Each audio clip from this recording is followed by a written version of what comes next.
Hey, Buff Nation, voice of the Bus, Mark Johnson here. Time for another Buffalo Stampede, the at-home edition. And the head coach of the Buffaloes, Tad Boyle, joining us from the basketball side. And, man, we're not starting this thing without talking about this right here. That is outstanding. You got to keep that for the season. Well, I don't know. This thing's going away the first time that we get back in the gym with our guys. That's been my pledge. And it might go sooner than that, but I'll see if I can hold out. We'll see. You know, it worked pretty well for Greg Popovich, so maybe you want to stick with it. That's right. That's right. And it's the same color. That's right. It's the blonde, just like mine is. Hey, let's exactly. how's the Boyle family been doing during this whole process here, Tim? Mark, we're blessed. I mean, all of our kids are home. We're under the same roof. They're healthy, and I've got 3 of them still in school, 2 in college, 1 in high school. So they're pretty busy with their classes online and complaining about it, which is always good. But no, it's the Boyle family's doing fine, and our hearts go out to anybody that's been affected by this virus. And I know a lot of people have lost their jobs. I mean, a lot of fallout from where we were together in Las Vegas in early March, and it's kind of mind-boggling sometimes to think about what's happened over the last month or so. Yeah, it certainly is surreal. Speaking of being back in Vegas, you think about the way that season ended, not only with the fact that the Buffs had a struggle down the stretch with 5-game losing streak, but the fact that it just ended. How do you kind of unpack that with your team and with your staff a little bit, the communications you haven't been able to have?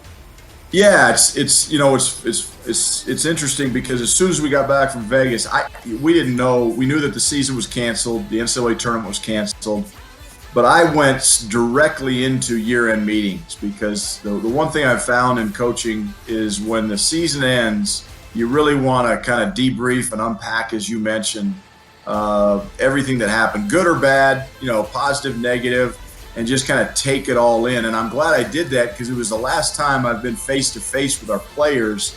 And if I hadn't done that, I still wouldn't have been face-to-face with them because since that time, it's all been through Zoom or, virtual, kind of like we're talking right now. So I'm glad I did it. We learned a lot. I took a lot of notes, and now it's a matter of moving forward. I just feel really, really bad for Lucas Seward and Shane Gatling. Obviously, I always mention those 2 because the rest of the guys hopefully will have an opportunity. I'm real hopeful that down the road we'll have an opportunity to get back to that tournament. How much contact have you had with your players, and what are you as a staff doing kind of during this period? As a staff, we're doing calls probably, if not every day, every other day. But we're certainly communicating daily by phone or text like we normally would. From a player standpoint, we're doing 3 study halls 3 days a week. So Tuesdays, Thursdays, and Sundays, we're on a call. We see each other's faces. We connect. And obviously, it's important to academically stay on top of things, with our players and that sort of thing to make sure they finish the semester strong. But even more importantly, I think socially and just to connect and touch base with them is critical as well. In addition, Mark, I'm doing Zoom meetings with every single player, returning player, and their families, parents, just to touch base and see, what's going on with their families and the parents' job status, just make sure everybody's healthy. Because as well as I, when you have teenage kids or you coach teenage kids, you don't get answers to questions unless you ask the right questions, and sometimes they're reluctant to talk about their families and parents, and so it's good to connect with everybody that way.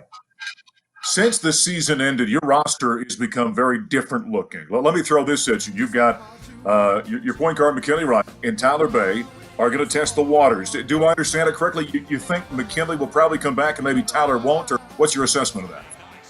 Yeah, we know Tyler's gone. I mean, he signed with an agent, and he's gonna go on to professional basketball at whatever level that is. We certainly hope it's the NBA. McKinley is taking a more cautious approach. He is not hiring an agent.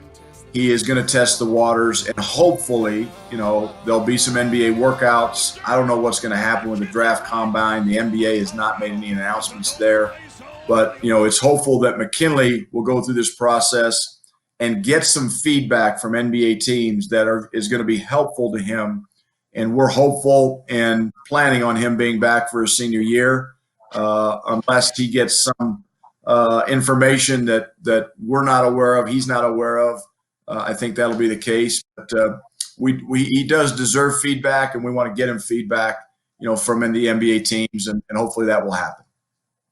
Let's talk about the new guys you have as you've expanded your roster a little bit. You got a transfer from Tulsa, JERIAH HORNE. Tell us about him. Yeah, JERIAH is just what the doctor ordered. With Tyler making his decision, JERIAH is exactly what we need in terms of a veteran guy. He's played at the highest level and produced at the highest level of college basketball, and is a guy that can really shoot the ball, can score the ball, can rebound the ball. He's got good size. His body is, obviously ready for Division I basketball in the Pac-12 conference. So he's just what the doctor ordered for our program with Tyler leaving. But we didn't just lose Tyler. We also lost Lucas Seward, who's a terrific perimeter shooter from the front court position. And so JERIAH brings that as well. So he's going to lessen the blow from those two guys. But we also added a couple other freshmen, as you know. JABARI Walker is a young man that I think has got a great future in terms of his skill, his size, his athleticism. I think he's a guy that can impact the game on the defensive end of the floor as well as the offensive end of the floor. We're really excited about him. And then TRISTAN de Silva is a young man from Munich, Germany, the younger brother of Oscar de Silva, who many of our fans know from being at Stanford the last couple of years, and he'll be a junior there next year. So Tristan is a guy who's, again, extremely skilled, can face the basket. He's got great size and length. And, as he transitions over to American basketball and the college level here, his best basketball is ahead of him. Mark, we lost 5 players off this past year's team, and we're going to lose another 5 players off next year's team. So you got 10 of the 13 scholarship players that are going to be in transition out of the program in a 2-year period of time. That's why this recruiting class was so important. And, it started with Dominique Clifford and Luke O'Brien in the fall, and now we add these 3 guys along with Keyshawn Bartholomew, who redshirted. The future's bright. The future is now. So I expect next year's team to be in contention for another Pac-12 championship, top 25, NCAA tournament, and we just can't wait to get back in the gym ready to go.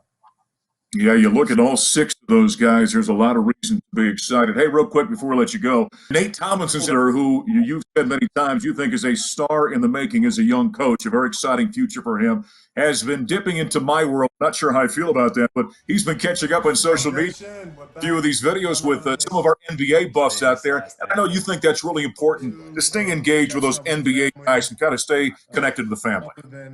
Absolutely. Nate Tomlinson has brought so much to our staff, not just, from the standpoint of X's and O's, or, he does so many things off the court with our players, but also to reconnect, the family of Buff basketball. It's something we've really put a lot of time and effort into doing over the last 10 years. And Nate connecting with those NBA guys and having conversations and making them understand how much we're thinking about them. Nate Tomlinson has been a great addition to our staff, and this is just another example of why. So it's really good to reconnect with those guys, and he's a little bit closer to their age, so they like talking to him better than they like talking to an old white bearded middle-aged guy. There is no doubt about that. Dad, it's good to catch up with you. You and the family stay safe, will you? All right, you too, Mark, and best of luck to you and all Buff Nation. All right, there's head coach Tad Boyle. I'm voice of the Buffs, Mark Johnson. Thanks for joining us in the Buffalo Stampede at home.